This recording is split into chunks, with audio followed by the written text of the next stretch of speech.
Hi everybody and welcome back to a new vlog. Today we're leaving Medford and we're going down towards San Francisco.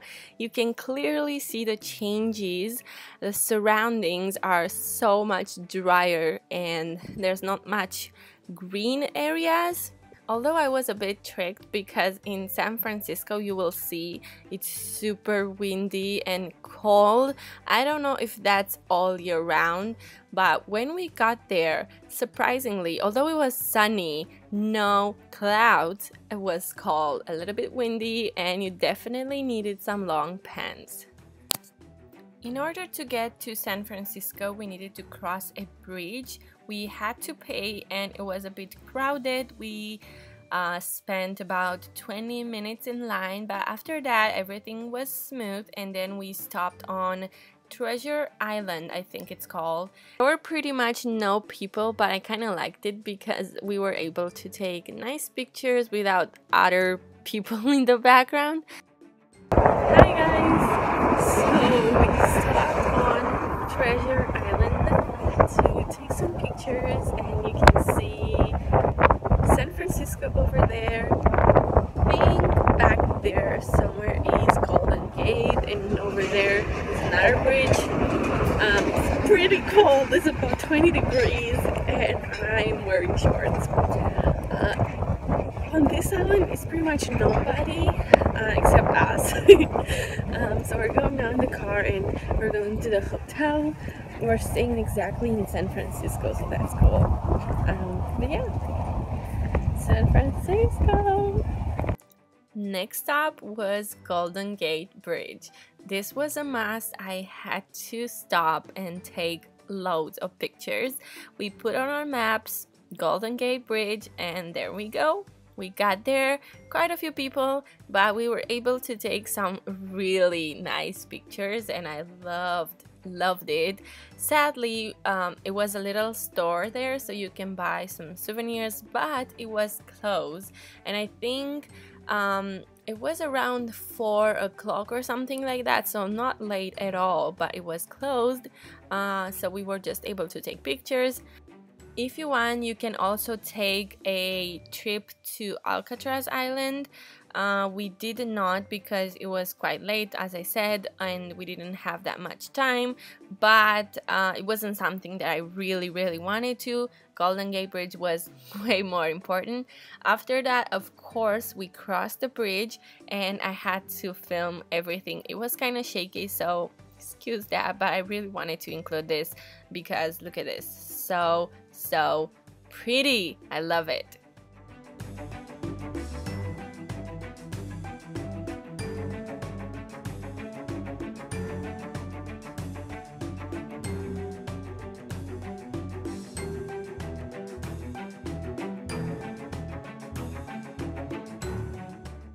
Because it was getting late, we decided to head towards our hotel to make the check-in because we didn't, and this was the best chance to visit the city. We had to cross quite a lot of the city, and oh my god, the buildings are incredible. Most of them are such I don't have words. You can see, but they were beautiful. You can take so many pictures. I loved everything. It just looked like a residential neighborhood all over the city. I loved it. And what I found interesting is that the whole city is on a hill, so you have to go all the way up. It's a really nice view, and overall, nice city.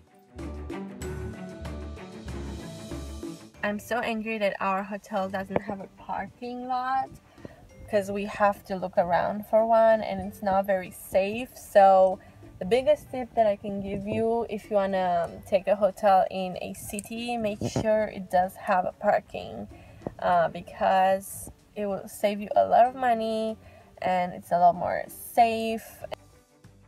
We finally figured out the parking thing. As I said before, just make sure your hotel has a parking lot because parking in a city is pretty expensive and it's not the safest, and I just make sure your hotel has a parking, okay? Next day, bright and early in the morning, we decided to go and find a place for breakfast.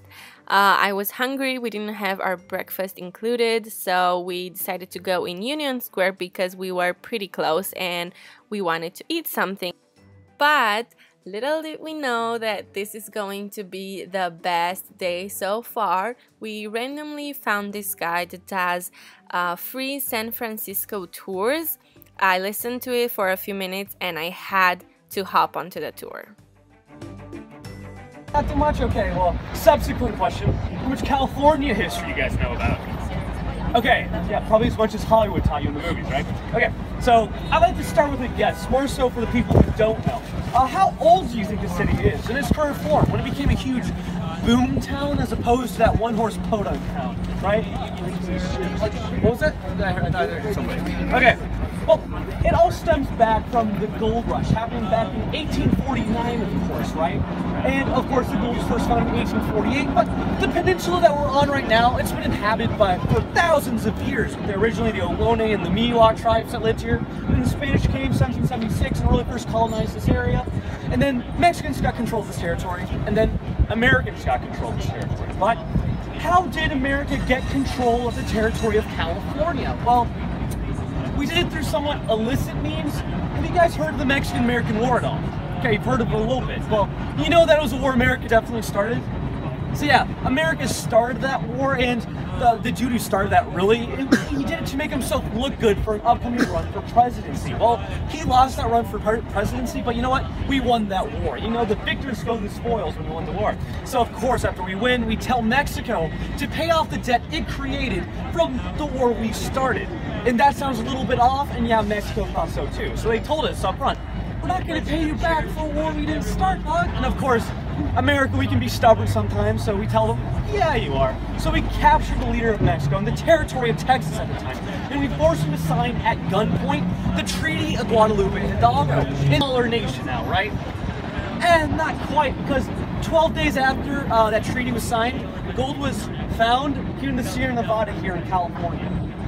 Bummer, right? How much gold are we talking about? Is it enough to pay off that $15 million nonsense that Mexico had to pay to the U.S.? Yeah, kind of. It was about $688 billion worth of gold in today's monetary value. It's the most gold ever found to face the planet Earth so far, probably ever again. So, bummer for Mexico, great news for us, right? So imagine you're the U.S. government, you have this secret stockpile of gold up in those mountains. You'd probably want to keep it a secret from the layman, right? At least not enough people to go up and get all that gold that's yours, right? Well, even nowadays, the U.S. government's still pretty bad at keeping secrets. So yeah, even back then, word spread around the globe, and in about 2 years' time, the population exploded from a couple hundred people to 50,000 people here in San Francisco. And that's a lot of people to come here all at once. But to get here to San Francisco, no easy task by any means, right? Because it takes a year to get here by itself, just from the East Coast. But once you get to the coastline of San Francisco, we can't exactly dock your ships out there. Have any of you guys driven along the coastline of San Francisco yet, by any chance? Okay, so you see how it's a very pretty drive, right? But you probably see how steep those sea cliffs can get too, right? So yeah, there's very rough waters right there too. So yeah, you dock your ship there, the waves will slam your ship against those sea walls. And of course, because of the tectonic plates as well, in the seabed, there's a lot of sharp rocks too. So there have been a lot of confirmed shipwrecks and deaths off the coast of California. So to get you all this gold, you need a safe place to dock that ship, but also that's close enough to the mountains. So the safest place to do that, of course, was here in the San Francisco Bay. And that bay, it's huge, but that entrance point to the bay, it's tiny. It's only about a mile wide. And oftentimes, captains would miss it, captains and crews, of course, because of how small it was, because of it being small, but also all the fog that's in the area, right? So to prevent these captains and crews from missing the small entrance point, these cliff faces eventually started being painted red, indicating, okay, you're getting close to the entrance point, keep your eyes open, right? But of course, people would miss it sometimes, sail right past it. And if they did eventually sail right past it, these cliff faces would be painted green, indicating, oh, we got to do a U-turn, buds, we missed it. And of course, eventually they did find it, they would sail through it, and that entrance point would be the entrance for all that gold. So it makes sense that entrance point is still known as today the Golden Gate, right? So you probably could figure out that's where I was all leading to, right? So let's have a quick segue tangent, talk about the Golden Gate Bridge real quick. You guys know why the Golden Gate Bridge is painted the color it is? It's international orange, by the way, because you guys don't know. So, if you don't know, the reason for that is that it was chosen that color to hopefully reflect the sun's rays easiest. That color penetrates through fog the most. That's why you see it in the lights of brake lights in cars, but also like Rudolph the Red-Nosed Reindeer. That light just penetrates easiest. There's also that safety aspect of it as well. If you walk over it, you'll probably see the helicopters flying over and underneath you as well, and of course large container ships underneath. So yeah, you just don't want them to hit the bridge, of course. So, Judy, let's get off of Rudolph the bridge now. Let's get back to the older California history though, all right? I'm going to do an amazing trick for you while I talk. I'm going to put away this flag while I give you history, okay? So, there's a couple of things you need to know about Union Square here. First, there's free Wi-Fi here, so take advantage of that if you want to, right? Second, these metal benches right here, next to them, there are power outlets. So you can charge your phone using free Wi-Fi. Isn't this just fantastic? Okay, let's talk about that statue on top though, or rather the model for that statue. And her name was Alma de Brethwell, and she is considered to be the grandma of San Francisco. And now I know what you're thinking too, right? You're looking at it right now, and you're thinking to yourself, she looks mighty young to be a grandma of San Francisco, right? Well, of course, she didn't get that title immediately. Excuse me. So, let's go way back here into the city, over 100 years ago, when gold was running out in the mountains, but everyone was still really rich here. Because she first immigrated here to San Francisco with her family, initially from Denmark. And her father claimed to be part of the Danish royal family, right? And as such, he expected gold and cash just to be given to him. Well, you guys know a little bit about American history, at least enough, I hope. Where you know the last time we had a king, it didn't work out so well. We got rid of him pretty quickly, right? So, he didn't exactly get any cash from any citizens here, right? But you know what? Alma, she was a lot smarter than her father. She was a smart businesswoman, in fact. So she was able to earn a little extra cash on the side by noticing the ratio to men to women here in the city. And at the time, the ratio to men to women was about 10 to 1. So just being a girl was pretty special, right? So how'd she earn this extra cash? Well, she posed naked for the local artists here in the city for various paintings and for statues like this one. We see this statue here, this is a public art piece. So it had to be voted upon by the city council members to be put up in its current location. So, this is awful. Okay, so the city council members made up a group of 13 people. So 6 said yes to it being made, and 6 said no. So the deciding vote was by a man named Adolf Spreckles. And of course, Adolf, well, he voted yes, but not because he's a super patriotic American, right? That, yeah, George Dewey, John DeLong. Nah, he loved Alma, he fell in love with her. But there's a slight problem with this love. First of all, there's a pretty big age difference. He was 44 years old. She was 19 when she posed for the statue. So yeah, he's pretty old. Second of all, he's also married. So he had a wife. So, but you know what? That's not going to stop him. But he had something great going for him as well. Have you guys heard of the Spreckles Sugar Company at all? Maybe a few of you have. It's a company that still exists today. Okay. So you can probably guess Spreckles Sugar Company. Yeah, it was started by Adolf Spreckles. So yeah, he was filthy stinking rich, right? So, like most older dudes, yeah, so I'm trying to court a younger lady rather. Yeah, he bought her anything she would ever dream she would ever want, right? So we have a name for that now too, right? You know, rich older gentlemen, or exactly, I didn't have to go to that low-hanging fruit sugar company. Yeah, sugar daddy. Adolf, or rather, Alma actually called Adolf her sugar daddy. So if you thought that term might originate back in the 70s in New York City or something, no, it came from here in San Francisco. So if you remember anything from this tour today, it'll probably be about the sugar daddies, right? So, talking about that, Adolf courted Alma for about 2 years' time and eventually divorced his previous wife in order to marry Alma. So once Alma was married, Alma all of a sudden rose to the upper crust of society. And once you get up there, you'd imagine it'd be pretty sweet, right? Well, not quite, because when she got up there, everyone at the top outright rejected Alma. They thought she was just a pretty peasant woman that got in for her looks alone, right? But you know what? Alma, she's a smart businesswoman again, right? She wants these people's respects. So she would go up to him and like, no, I'm the wife of Adolf Spreckles. I deserve your respect. I earned extra cash here in the city by posing naked for artists, right? And of course, we're like, nah, you're just a peon, please leave, right? And of course, again, she wants these people's respects, and being a businesswoman, to get that, she has to see what they want. And what these pompous folk at the top want more than anything else in the world was European artwork, but not just any European artwork, they wanted French artwork. So with Adolphe's money, she chartered a ship and sailed over to Paris, France. And while in Paris, you know, she rubbed elbows with the artist types, bought a lot of artwork to take back, but being a businesswoman, she's never off the clock, right? She notices the ratio to men to women there in the city again. Over in Paris, it's 1-to-1, and they got legalized prostitution over in Paris, France. The gears are starting to move in her head. So she goes up to some of these working girls and starts giving them a sales pitch. She goes up to them and says things like, ladies, listen to me.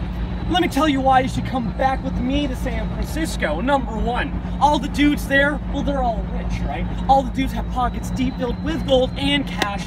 Second of all these dudes, there's 10 of them to 1 of you. So you're gonna be very busy, very wealthy, and most importantly, very powerful, right?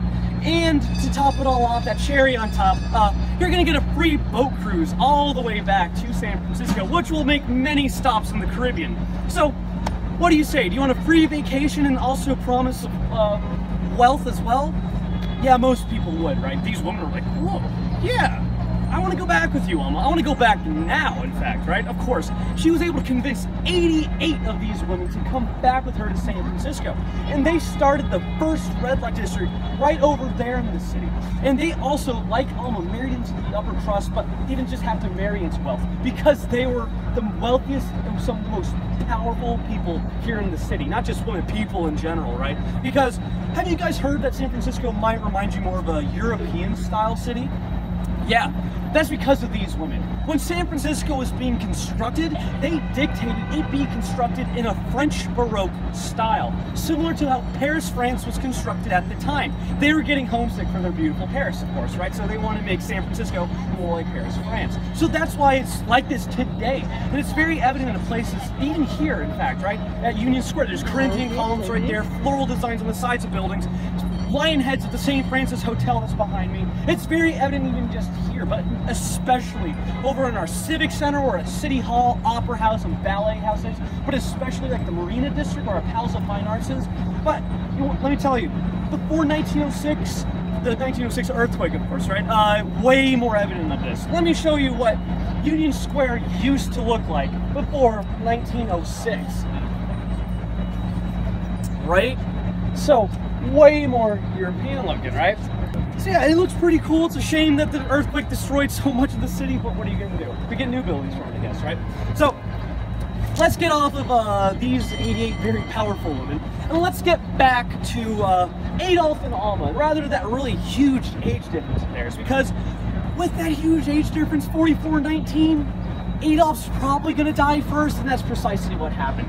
And once that happens, that left Alma widowed.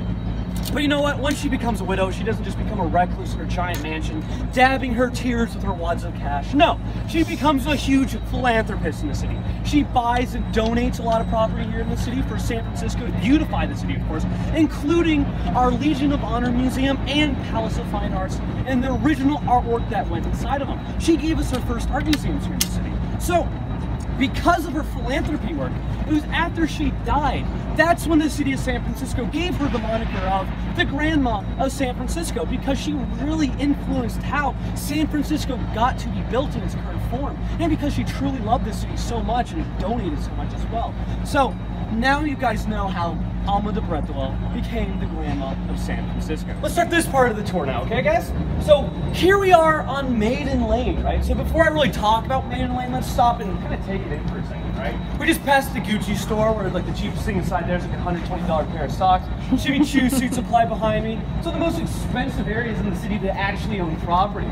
So looking at it in its current form now, it's a little hard to believe that this was one of the most dangerous spots in the city to be in well over 100 years ago.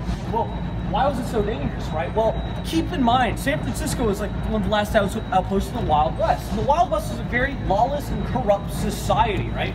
So the law you had was the gun that was in your pocket, essentially, right? So imagine, Kevin, you make fun of my glasses and my man purse here. I don't take kindly to that, so I pull my 6-shooter out and I shoot you dead. He falls over, everyone hears the gasp. Zach goes like, why did you shoot Gavin? And I'm just like, hold on. He told me he was gonna rob a bank. I just did everyone a favor, right? So now everyone's like, oh, okay, no worries then. Okay, everyone's patting me on the back now while someone else makes you a coffin. That's the sort of stuff that could happen here. Because it's my word against yours and you're dead. So what are you gonna do, right? So, yeah, this being the red light district here in Maiden Lane, yeah, a lot of dudes are frequenting, going to these bars, brothel houses, stumble out of them drunk, and start fights, there be stabbing, shootings, murders of sorts, right? But there'd also be something called Shanghaiing going on here. Do you guys know what Shanghaiing is by any chance? You've probably seen it depicted in movies at one point, but Shanghaiing is when you take a person and force them to work on a ship as a forced crewman, right? So essentially as a slave.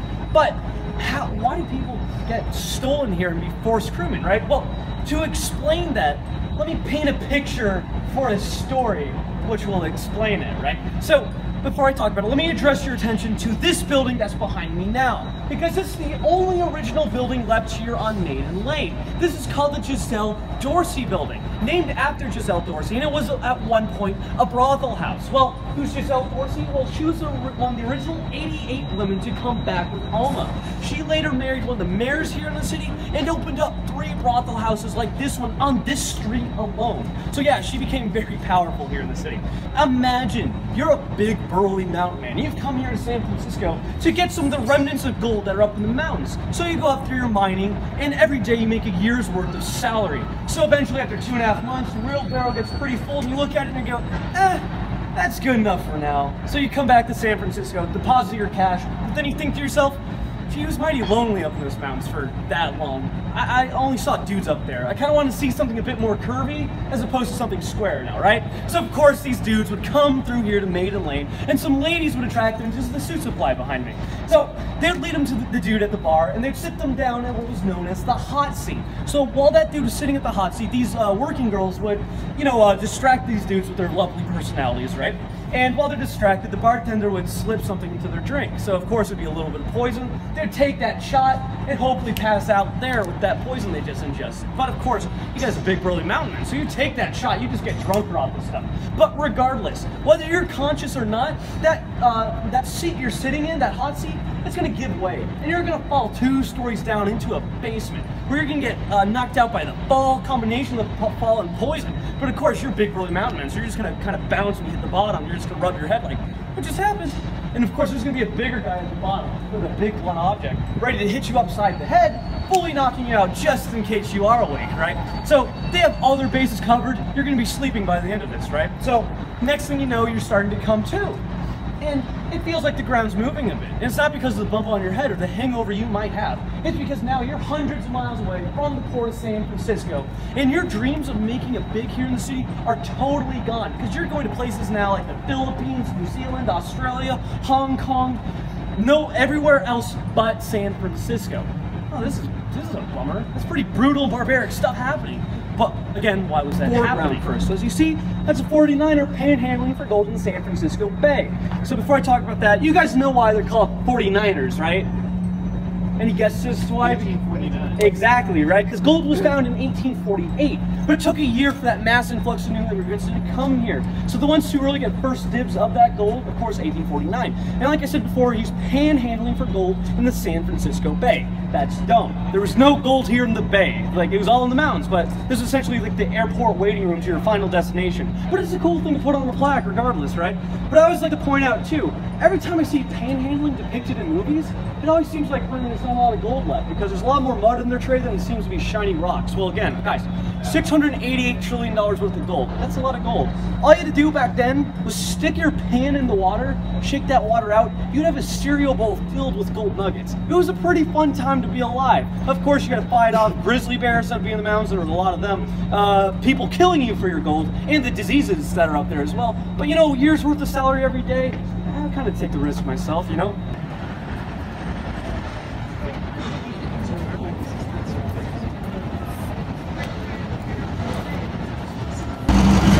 If we're pretty good, let's talk about Chinatown before going into Chinatown. Some little preliminary information I want to tell you.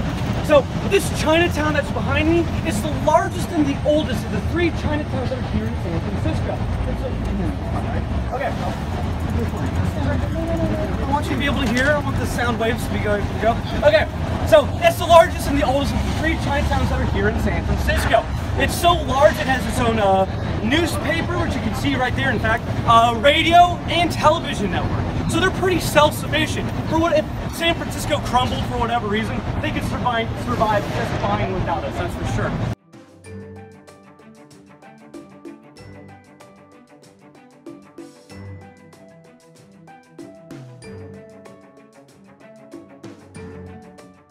Okay, so this is one of the most historically important streets here in the history of San Francisco. So, what makes it so important, right? Well, let's talk about these Chinese tongues that you see all behind me. Well, these Chinese tongues, do you guys know what Chinese tongues are at all? Well, they're Chinese family houses. And of course, to talk about these family houses, we have to talk about when they first really started sprouting up. When they come here, well, in 1849, that's when the first Chinese immigrants were coming into San Francisco, right? That includes for all people, not just the European, but also the Chinese. You know what? The Chinese were a bit smarter about immigrating. Let's talk about the Puritans, for example. Because when the Puritans came to America, well, they put their entire families on boats all at once, then got to Massachusetts. Well, a lot of their family members died on that voyage, and a lot more died when they got to America. It was a very brutal task ahead of them because they didn't speak a lot of English, if any. They don't have a lot of cash, if any. And of course, they don't have a job. So once they got to Port of San Francisco, they really had to hit the ground running because they had to get a job set up. And once they got that job, save up enough cash in order to construct a family house. But once the family house is up and running, well, it's smooth sailing for everyone else because they write back home saying, hey guys, I'm still alive, send everyone else over now, including grandma, right? So awesome. Because again, smooth sailing. Because now, even though you don't speak a lot of English, don't have a lot of cash, don't have a job set up for you, once you get to Port of San Francisco, all you had to do was find your family house, present identification proof you're part of that family, you get free room and board, free food, and they get a job set up with you within like a week's time. They have a sweet system going on here. Let me tell you too, everyone was successful. Everyone was getting rich here in San Francisco, especially these family houses, right?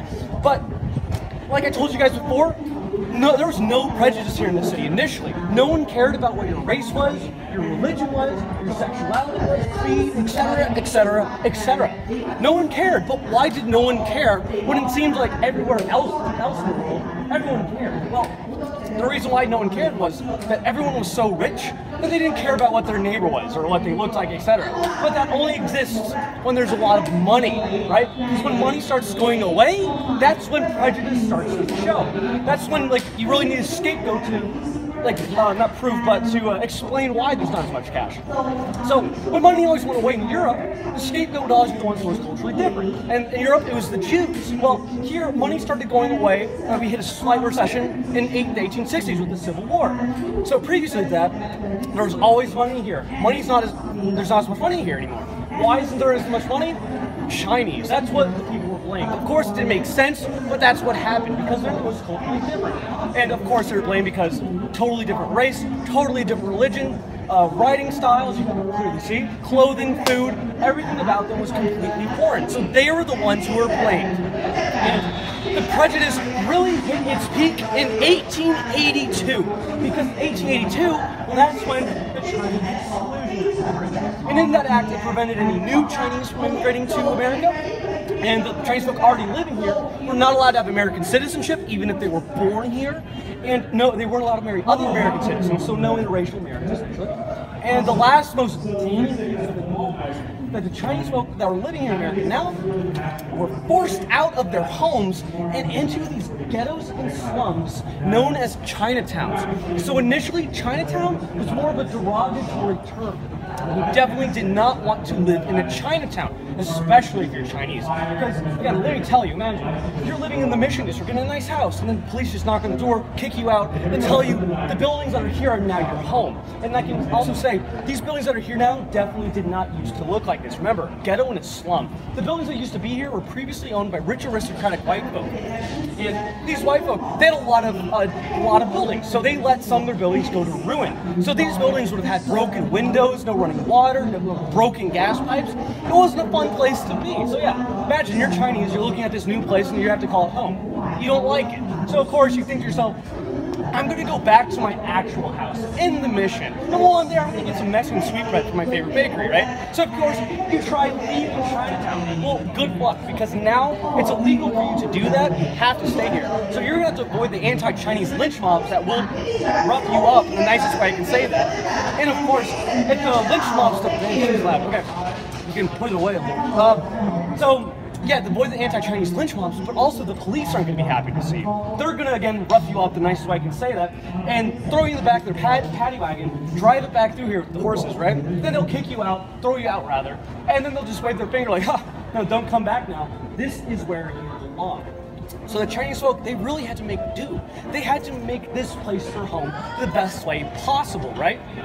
So they did that for many decades. They made this place the best they could, at least until the 1906 earthquake happened, right? Because we all heard of the 1906 previously today, right?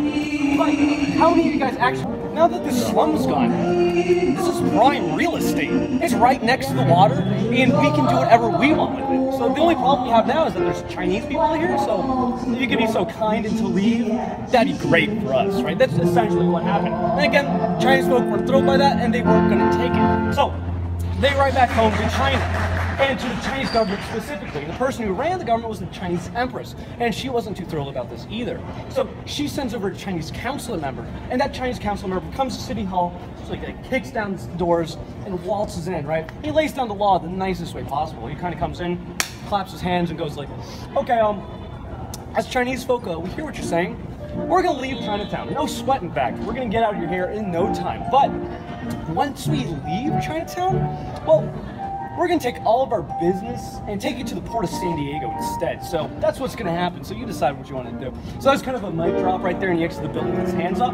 And that's when the government officials were really realizing the situation ahead of them. They're like, we can't have all that business leave, because all these buildings right here, the Chinese tongues, they controlled 40% of the business here in San Francisco. So 40% of the industry just left. Well, the city would be sent to another recession straight off a natural disaster. You can't have that. So of course the government officials, they stopped seeing the color of skin and started seeing the color of money, green, going away, right? So of course they relented. They're like, fine, y'all can stay in Chinatown, but we're not going to help you rebuild it. So that was kind of like a last spit in the face of the people who suffered just as much for so long too, right? But you know what? Chinese folk, they don't care. They're ecstatic, because in the first time in decades, they have control of their own fate. They have the proverbial chalk to rebuild Chinatown, to draw up the blueprints with, right? So, fresh off of getting power from the Western white government officials, right? It seems really weird that they would decide to give power right back to more Western white folk, right? It would seem really weird, and that's precisely what they did. Why would they do that, right? Well, I can explain why. Because back in the day, Westerners, they had no respect for Chinese culture, Eastern culture in general. But that's because they're completely ignorant to it. They had no idea what Chinese culture really was. So they hired Western architects to rebuild Chinatown. And Western architects, similarly, they had no idea what Chinese culture was. The gold standard for any building back in the day was a beautiful square plan building like that, right? But again, they didn't know what Chinese culture was. So when they were hired, they were forced to go into libraries and start opening up books. And now they had to research about this Chinese culture. And as they're opening up these books, they're looking at these, like, all these buildings, like, oh wow, look at these pagodas. Look at these temples, right? Look how they curl the roof style, right? Look at the lanterns. Look at the dragon gates. This is all really cool. So now they're getting exposed to it. So that was one of the reasons. Now they're like more accepting of their culture. But of course, they took what they saw in these books and they constructed exactly what they thought China looks like. So yeah, look down, guys. This is exactly what China looks like to the mind of a Westerner over 100 years ago. Because in actuality, this is nothing what China looks like, right? This is a Disneyland version of China about 6 years before Disneyland was conceived, right? But seeing it built in this way now, right? This is no longer a ghetto. This is no longer a slum, right? This is incredibly unique. All of a sudden, like, people who would have never dreamed of going to Chinatown now kind of want to go into Chinatown to see what it's about. So tourists were just flooding into Chinatown. But more importantly, when tourists flood into Chinatown, tourists are bringing money. So money is flooding in, ensuring this place would never be a ghetto or a slum again. You know what? After all this cash is kind of coming in here, other Chinatowns around the country started taking notice. people over on like the East Coast, or Chinese folk on the East Coast specifically, they're going up to the palace, they're going, hey dog, see what they're doing on the West Coast there? They put a couple of curls on the rooftops and hung a couple of paper lanterns. The white folk eat it up, dog. Well, we can do that. We can do that here. Even better, right? We'll do that here. We'll copy them. And we can get a piece of this pie as well, right? So if you go around the world now today, like if you go to Los Angeles, New York, anywhere, you go to their Chinatown, it'll have similar features. It'll have curls on top of rooftops, pagodas on top of restaurants, banks that look like temples, right? Everything's backwards, but it's all to cater to that tourist clientele. And like I told you before at the beginning, before entering this place, it's still just as popular today, over 111 years later. This is the most popular spot in the city for tourists to visit. So pretty successful, right? So guys, you're standing in the prototypical Chinatown of all Chinatowns. So if you ask me, I think that's pretty cool, right? Okay, party people. So here we are at the front entrance of that oldest Eastern temple in the Western Hemisphere. You blink, you miss it, because even people who live here in San Francisco, many don't even know about this place. So I'm going to be taking you inside here. I'll be walking up ahead first. Usually I let other people do, but I want to make sure they're still open today. So we'll be going up to the inside and we'll be checking it out, okay guys? So you're not allowed to take pictures inside? Not in like the main side, but out on the balcony, the upper floor balcony, you will be able to, okay? Okay, but not thank on the you. inside. Thank you.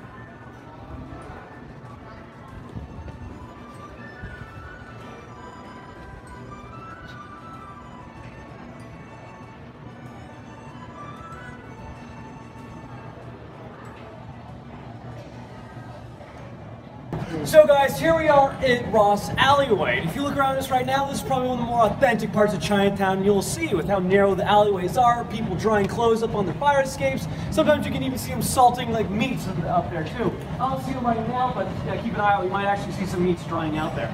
So, of course, what can make it more authentic maybe? Well, I don't know, maybe if Bruce Lee was jumping from raft to raft, a bunch of ninjas at the bottom. And speaking of Bruce Lee was born in this Chinatown specifically. He was born over at the Chinatown General Hospital, living here about 2 years before moving to Hong Kong. But you know what?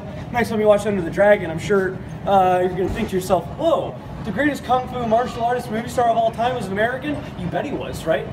So, of course, I brought you here for another reason. But before talking about that, let's point out this map real quick, because here is a map of Old Chinatown. So remember I told you earlier, this right here, that square, some people think it's the Dragon Gate. Not quite. Again, Old Chinatown. I told you at the start of the Old Chinatown. Well, that's actually Old St. Mary's. So we started at Old St. Mary's, went down Grant a little bit, went down Waverly, and now we're here at the heart of Old Chinatown, which is Ross. And so I told you about how when Chinatown became Chinatown with all the curls on the rooftop, tourists started flooding in here. Well, this is a funny story because I like to tell it. Well, tourists were still scared of the Chinese living here. They thought Chinese people would just beat them up if they went into Chinatown. Well, that wasn't going to happen, but still they weren't going to take any chances, I guess. So they hired tour guides like me to give them safe passage. And tour guides like me saw opportunity in this fear. So we went like, you guys think do you think they're dangerous? Well, I can make Chinese people dangerous. So tour guides like me went to the locals here and just went up to them like, hey guys, next time I bring a big group of people through here, can you guys act shifty for me? You know, like pull out some pocket knives and just kind of flick them, mad dog us a bit, you know, offer them some drugs maybe too. You know, just spook them a bit. Like not actually harm us, make them scared. I'll give you a couple bucks each if you do that. And of course, the Chinese people are like, scared tourists and make cash? Yeah, okay, we can do that. So they started doing that here. So imagine 100 years ago, me bringing all of y'all through here, and I'm like, and here's Ross Alleyway, like, you know, checking my voice down here, and then we see these Chinese folk, and they're like, oh crap, they're early. So they're pulling out their pocket knives, they're like, best turn around now, boy. You're in the wrong part of town, right? And we're just walking through here, you kind of giggle, go, ooh, spooky, right? And we walk through. You guys had a good time being scared, I guess, and then once we're out of sight, Chinese folk make sure to like, okay, they're gone. They go back to doing whatever they were doing, because in actuality, they could care less about us, right? They have their own responsibilities to attend to in that day, and it's still like that today. But let me show you an old photo of Ross Alleyway over 100 years ago. So you guys see that right there? See, that's Ross Alleyway. And the photographer of this piece, you know, he doesn't just title it Ross Alleyway 1890 whatever, because he wants to make money. So he decides to perpetuate that stereotype of Chinese people being dangerous. So he titles this particular piece Gambler's Alleyway, to imply that these were all gambling dens they're going to. But of course, there aren't gambling dens, and I'm not taking you here to gamble. I'm taking you here for that fresh taste of Chinatown. So, can you guys guess what we might be having today as well? And everyone can still hear me even though I'm wearing this card right there. So, this Japanese dude, he was from Kyoto, and he had his own little restaurant here in the city. And after every meal, he'd give a complimentary cookie with his receipt, right? And of course, people would get there, they're like, whoa, look at this. And of course, it'd be sticking out of it a little bit, because back then they wouldn't know how to break it open, they would eat it whole. But yeah, they would read it, and it would be personalized to them. So it'd say something, you know, profound and, you know, poetic on it, right? It would say like, I like your hat, but in a much more poetic way, right? So they read it, they're like, oh, that makes me feel really good inside. I'm gonna come back here tomorrow and spend some more money just so I can get another dirt cheap cookie like this one, right? So this is a great business hack for this guy. People are coming in from all around just so they can get that little cheap 99-cent cookie. And you know what? Chinese folk were noticing that. Chinese restaurant owners were going up to their friends like, hey dog, you see what that Japanese dude's doing at his restaurant? He has like, people are going there for his cookie, but they're spending like 15 bucks just so they can get this 5-cent cookie, right? Well, we have cookies. We can write in English. They already think, like Japanese, Chinese, they already think that we're that. So let's do this too. Let's do this too, right? So Chinese folk, they started copying them. Like, they started copying this Japanese guy. And of course, they became wildly successful as well, getting all this cash from all these like tourists that are flooding in here now. So yeah, they're making a lot of money here. And more fortune cookies are sprouting up, but our fortune cookie factories. But there's only one fortune cookie factory here left today. And it's the Golden Gate Fortune Cookie Factory that's behind me now. And they produce about 20,000 fortune cookies every day, okay? So saying that, right, you probably imagine once we go on the inside, there's just gonna be like a bunch of robot hands that are holding all of them up together, right? Well, not quite. We're gonna see the full process of how they're made. Where it first starts with the cookie batter in the silo, and the gravity forces it down through a tube, where it gets pressed into some formers. And the formers goes down through the oven, comes out the other side malleable, right? And that's when the human element comes in. That's when you see these little Chinese ladies. They sit down, they stick the cookies, and they have to fold it within 3 seconds time. Because after 3 seconds, the cookie starts to harden. And that's where we profit, because these people, they can't fold the cookies as fast as the machine can output them. The second restaurant we point out is the one right next to Z&Y. It's the Great Eastern Restaurant. And again, if you can see the photo of the man, you can probably guess why we put it out. And again, it's President Obama. He came back in 2014. And again, it was great with some more Chinese food. This time went to the Great Eastern, which sounds a little weird. Why did he do that? Well, yeah, he thought it was a little bit weird too when they're taking all his photos, because we think he was thinking to himself, why are you taking all my photos? Didn't we just do this 2 years ago? So we think he meant to go back to the Z&Y, but he missed it by one door and he went to the Great Eastern. But you know what? That's great news for Great Eastern, because of course, soon after, lines went out the door, down the block, prices tripled, $2 dim sum, $6 dim sum, and it became even more highly acclaimed than it already was. So, one other restaurant we point out, and it's the P&R restaurant right next to it. So you're probably sensing the pattern, right? Obama, right? No, Obama hasn't visited there yet, so that's what we pointed out, because the prices haven't been inflated by presidential standards just yet, but food's just as good, right? So we point that out in case you don't want to pay higher food, but you can't get that cool Instagram shot saying I had what Obama had. So really, what are your options? Do you want that or do you want reasonably priced? So do what you feel if you want to go there in general. We just point those three out, okay? So now that you know about those three restaurants in Obama's time here in Chinatown, let's head on over to the Portsmouth Square area, okay guys?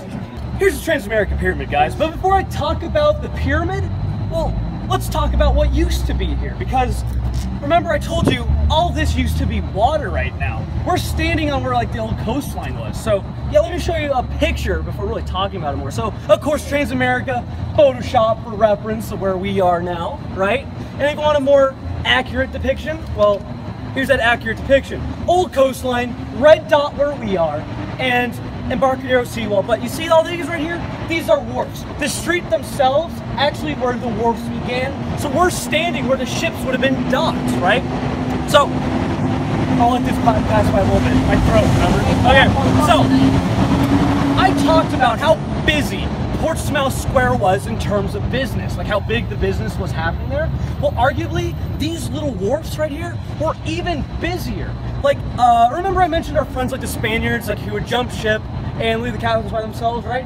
Well, it wasn't just the Spaniards, and it wasn't just the crew. Oftentimes, the entire ship would just leave, and leave all these ships abandoned here in these harbors. So, these ships would be left abandoned, and people took notice of that. They'd go up to their buds like, I haven't seen any human activity on that ship in a while. think I could just take it over? And yeah, of course, they jumped aboard, opened some doors, hello? This is my ship now. And they would take it over, and they'd make it into hotels, warehouses, storefronts. They'd make it into a place of business, whatever they thought would make them money. So yeah, people wouldn't just be coming off the ships here into San Francisco, people would be coming onto the wharfs to actually shop, right? So, because of how busy it was after the 1906 earthquake. That's when the city government was realizing how important this area was. That's when they thought, with the City Beautiful project, they're like, well, there's already so much businesses in this area. Why don't we just reclaim this land and make it into our financial district? And that's what they did. And that's when they made the Embarcadero seawall, which made this huge man-made lake, as you see. And you see how big that man-made lake is? Well, it's also going to take a lot of time to get that water out. Excuse me. And of course, they took the water out, leaving this huge muddy hole. But you know what's still in there? These wharfs. And of course, what's attached to them? Those ships, right? But that sounds a little bit weird. They repurposed the ships once. Why not just do it again? Extend the wharfs out from the seawall and reuse the ships again as businesses. Well, at this point, the ships have totally outlived their usefulness. They've been around for decades. They're kind of falling apart, kind of grungy now.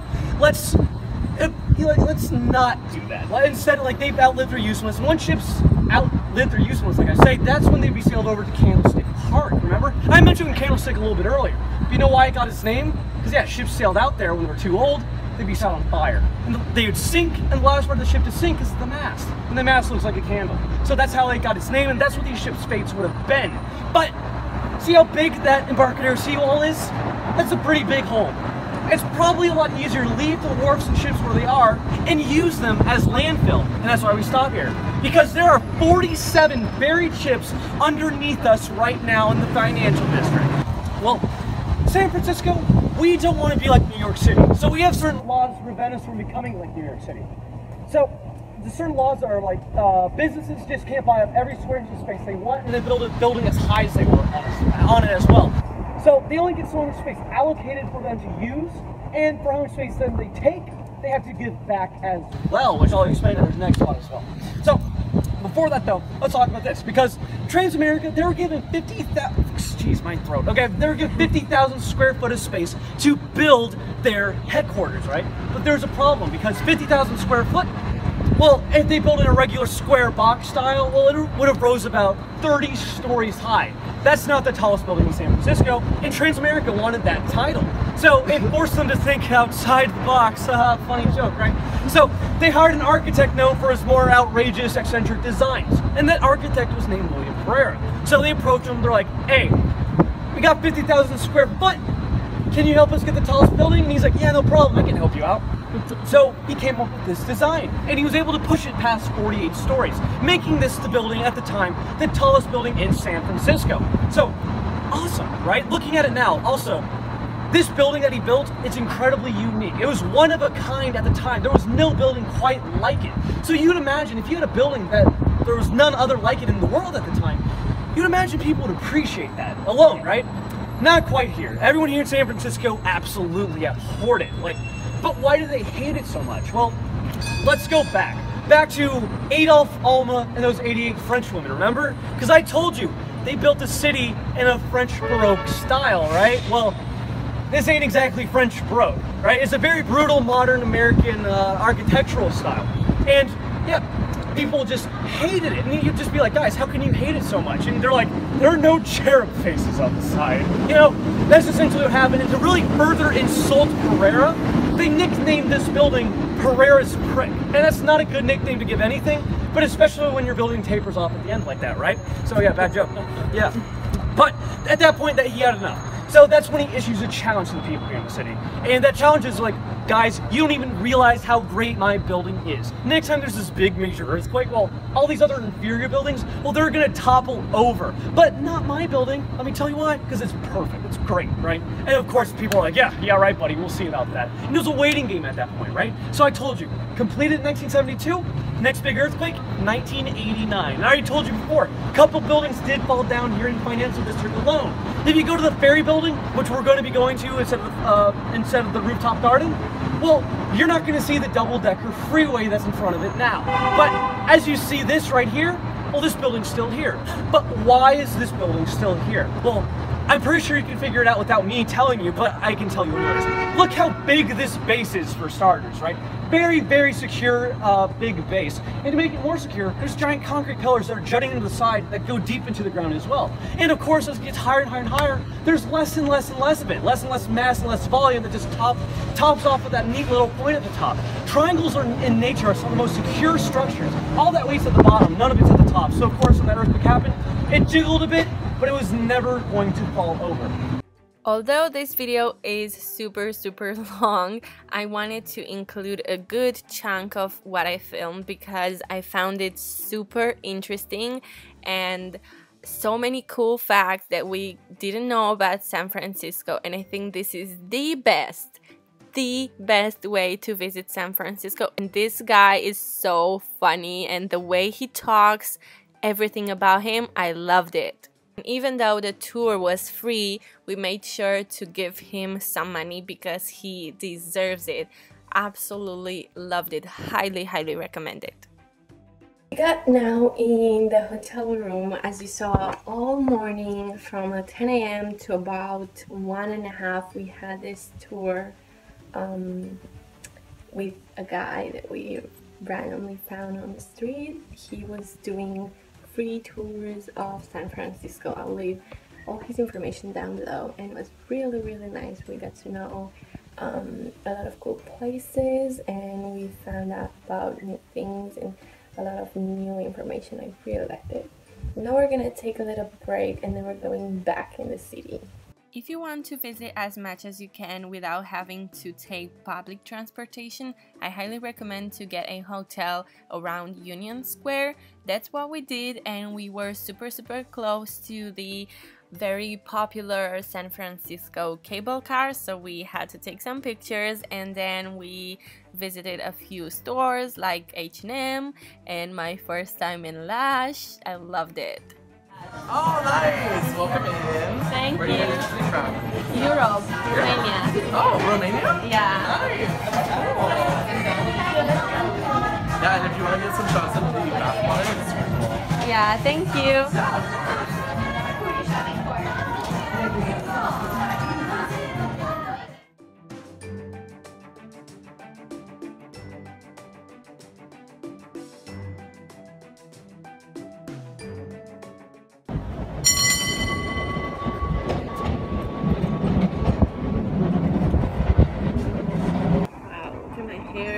Very windy here. We have been looking for a place to eat for a while, but we can't seem to find anything that we like. We stopped at this church. It's called Grace Cathedral. It's very nice and big. It's very pretty. And after that, we're gonna go back to the room because we're extremely tired. We've been walking so much today. Look at that. So nice. Just got back in the room. Look at my hair. You guys, it's incredibly windy here. I didn't know that, and I'm so lucky I had some jeans. I bought a pair of shoes from Target because, oh my god, I only had sandals and shorts, and these jeans are the ones that I wore on the plane. Obviously I washed them, but those were the only ones that I had. It's so cold, and now because it's later in the day, it's even colder. Absolutely crazy. I didn't expect that at all, but we finally found a place and I got some pizza. Let me see how it looks. We went to Uncle Vivo's, I think was the name. Let's see. Oh my god, look at that. Looks so good. And before buying the pizza, we went a little bit in Macy's. We got some things right here. Tomorrow we're leaving. We're going in LA. I'm very excited. I liked San Francisco a lot. It was a little bit different than I expected. First of all, it was cold, and there are certain areas that I was kind of scared to go. And the guy from the tour that we took today told us that the buildings are inspired from French architecture. That's very nice, and I think that's why I like them so much. They're beautiful. And overall, I liked San Francisco. As I said, it was a little bit different than I expected. In some areas, I was kind of scared to go. Yeah, I'm excited for LA. I'm going to take a shower, eat this, and go straight to bed. So I will see you in tomorrow's vlog. Bye!